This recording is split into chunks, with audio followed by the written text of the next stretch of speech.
Okay, so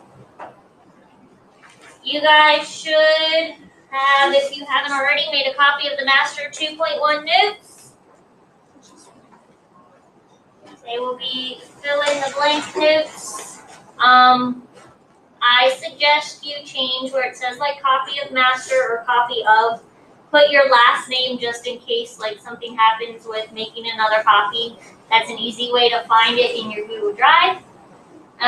Remember, you can use your notes for reviews and looking up key terms as well. Okay, this information is going to be similar to, well, the same as what we went through with the guided reading, but it's giving you just another little breakdown of that information. Okay, you guys all have this pulled up? We're good? Okay.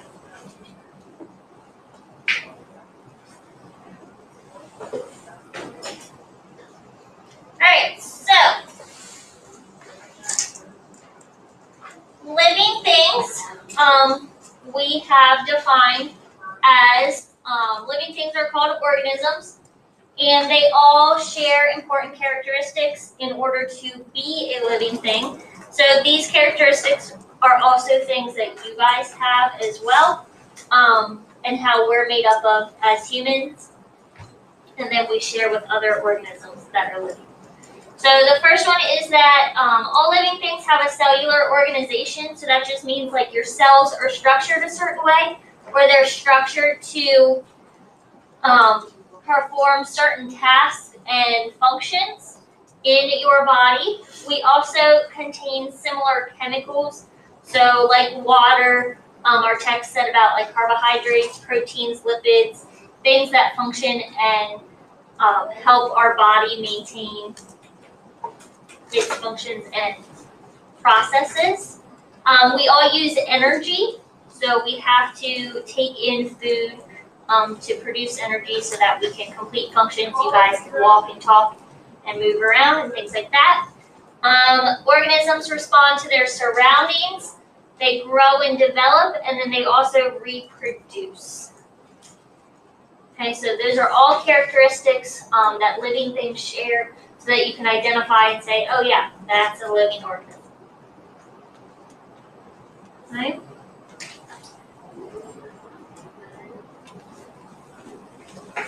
Cellular organization is just the explanation of how those cells are set up, either as having only one cell or being like made of many cells.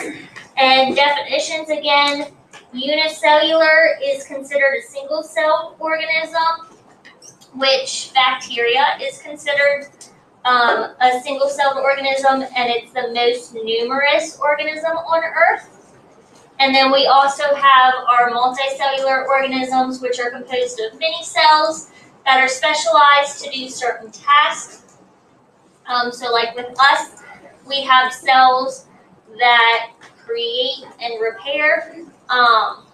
We have specific types of muscle and tissue cells for functions in our organs and our body systems.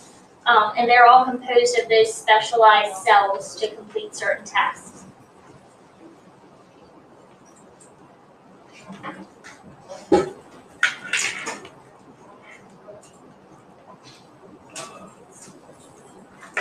Okay.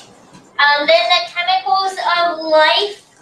Cells are composed of these chemicals. They're made up of different chemicals and elements.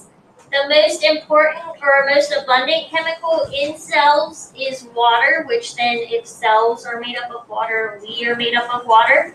But then other chemicals such as carbohydrates are used as cells' energy sources. Then we have proteins and lipids, which are considered the building blocks of cells or those building materials. And then we have nucleic acids, which are genetic materials. So that's where like our DNA and our RNA and like our genes and chromosomes, they all are affected by those nucleic acids. Okay?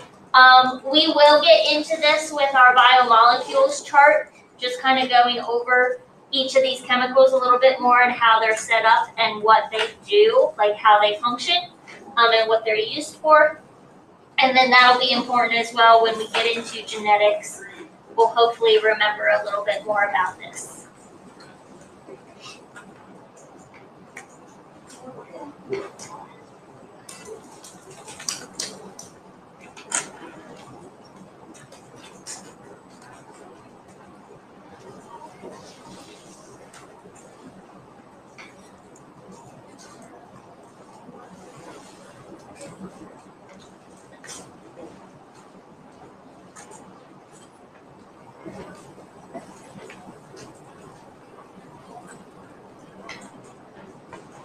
So then our next characteristic is the response to surroundings. So again, definition, a change in an organism's surroundings that causes the organism to react is called the stimulus. And these include changes in temperature, light, sound, and other factors. So think about if you see like Canadian geese flying overhead, especially during this time of year, they're migrating. So they're going from this cool weather to warmer temperatures in like Florida. And so that stimulus or that change in temperature is what triggers their reaction and says, okay, it's time to move and change where we're at. Yeah. Just check with somebody around you. Grab from Taylor.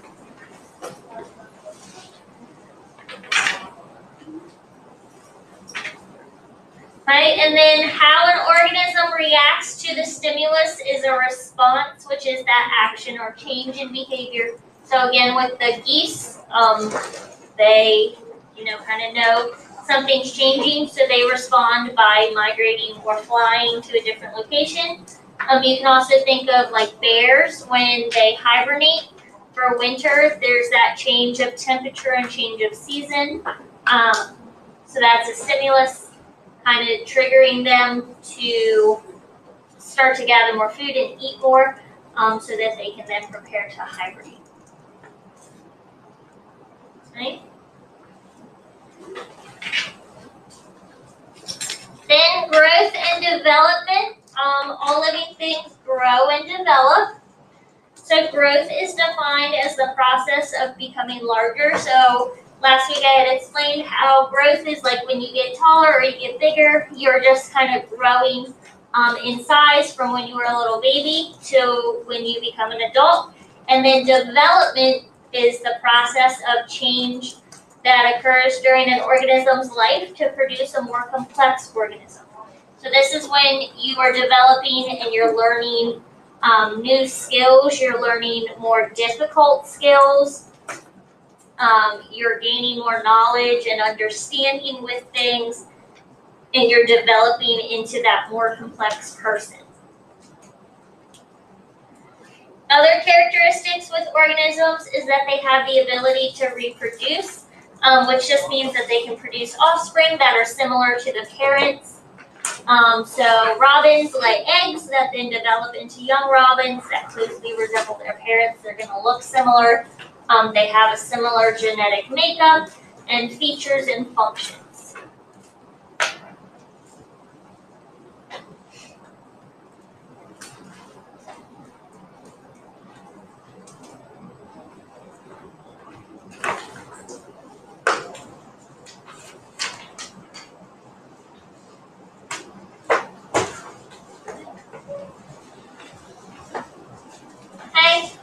So going through this idea that life comes from life,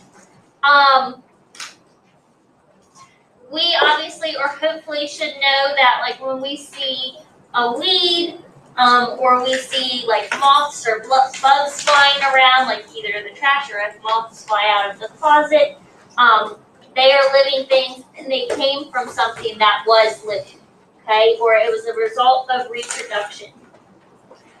So we know that living things arise from other living things through reproduction, but hundreds of years ago, people believed that life could just kind of appear out of something non-living.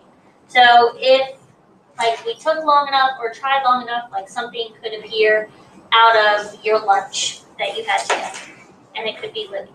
Or like something just sitting around the room could somehow become living or produce something that was a living object. Okay? The biggest thing was that they thought flies could arise from rotting meat. So back hundreds of years ago, they didn't have like refrigerators and preservatives like we do to keep our food fresh. So if their food would start to rot, all of a sudden like flies and bugs would show up, and they didn't know where they came from or didn't understand what they came from. Okay? And this idea was spontaneous generation, which is how it appeared. So in the 1600s, Francesco Redi designed a controlled experiment to show that flies do not arrive from decaying meat. So in that controlled experiment, he only changed one variable, and that was the manipulated variable as to whether or not a jar was covered. So he had a jar that had rotting meat in it, and he covered it, and then he had another jar that had rotting meat in that he left uncovered.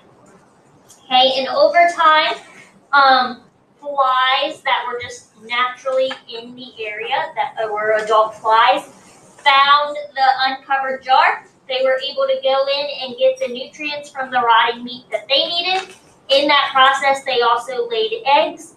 Those eggs then hatched and produced maggots, and those maggots then turned into adult flies. And that's how flies came from the meat.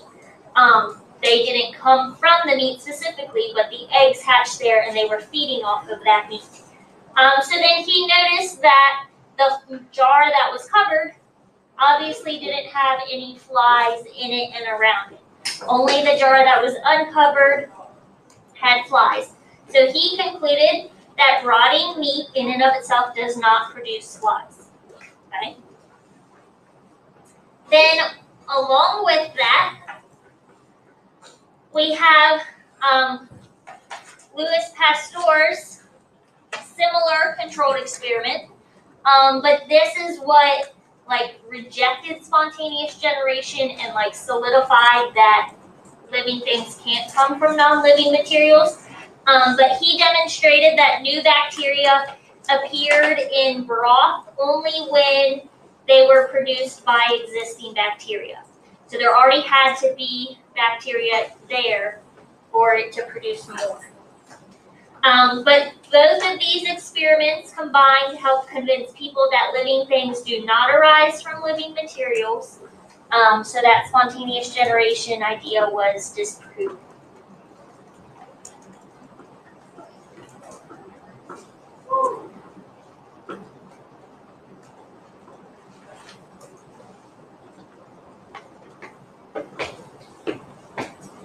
Okay, so with Pasteur's experiments, he boiled like a flask or a test tube of that broth, and it was a closed container, so nothing grew. But when he did the same thing and then broke the beaker, that air and other factors were able to kind of mix in and start to grow that bacteria, and that's what showed.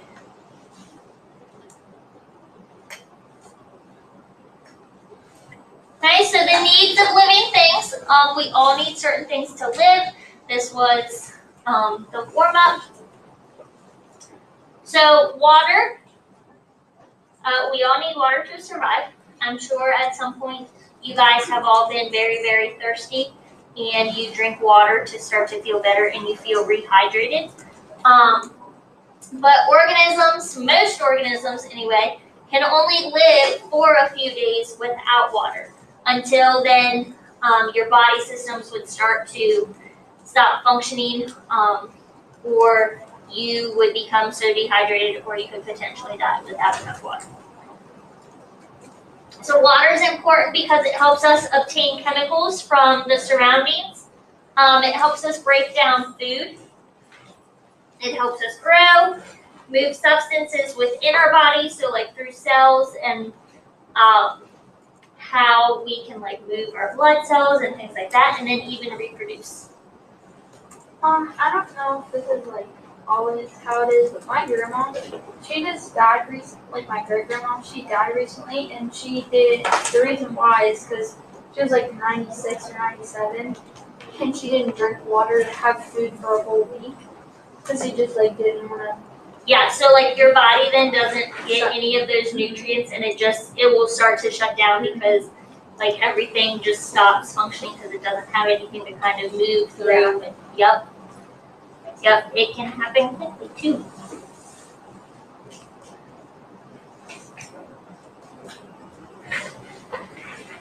Okay, the next one is food then. So remember, organisms need a source of energy to live, and for organisms that comes from the type of food. Now there's different ways that organisms can obtain energy. So plants capture the energy from the sun, and then through the process of photosynthesis, they convert that energy into the food that they need, and then other nutrients that they expel back out into the environment. But they take what they need from that sun's energy.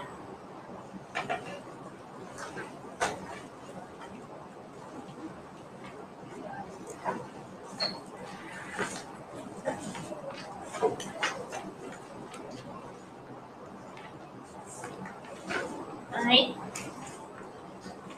And then definition of autotroph is those organisms that can make their own food. So they use the food they make to carry out their own life functions. So with plants, they, through the process of photosynthesis, convert the energy from the sun, make their own energy and food, or make their own food, complete their functions of growing into a bigger plant or producing like a flower or a seed or something, and put other nutrients back out into the environment. And then organisms that cannot make their own food are called heterotrophs. So heterotrophs obtain their energy by feeding on others. So that is what we are. We eat other organisms, so like we eat plants and animals if you eat meat. And we get our energy and nutrients from that. Okay. Then living space. All organisms need a place to live, and this is a place that gives them the food, water, and shelter that they need. So whether it's in the Antarctic or in a desert, the surroundings where they are at has to provide that water, food, and shelter. If it doesn't have something, then organisms usually leave that location until they can find what they need in order to survive. But then the issue with that is because we only have a limited amount of space on Earth, and our population is growing, animal populations can grow as well. Organisms have to compete for that space and those resources within that space. So the amount of water and food available, that shelter location, if it's not there, they either have to fight or find another location. And even plants and trees do this by competing for the most sunlight or competing for like the best root space to get water and minerals from the ground.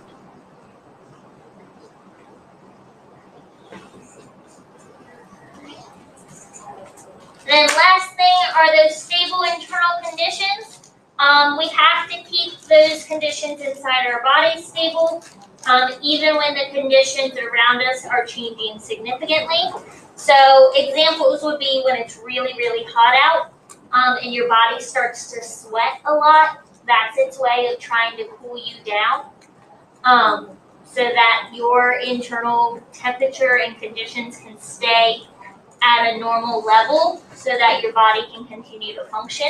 I'm sure I know I have. If you ever get too hot, you just feel like you can't do anything because your body's trying to regulate. Same thing if you get really, really cold, your body starts to shiver to try and warm yourself up, so that internal temperature can stay balanced. And then that maintenance of stable conditions is called homeostasis. Right?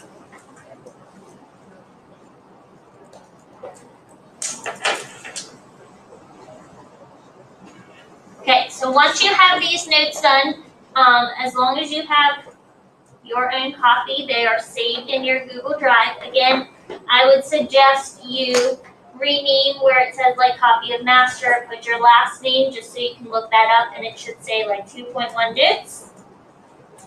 And you can go from there. Wait, turn this in.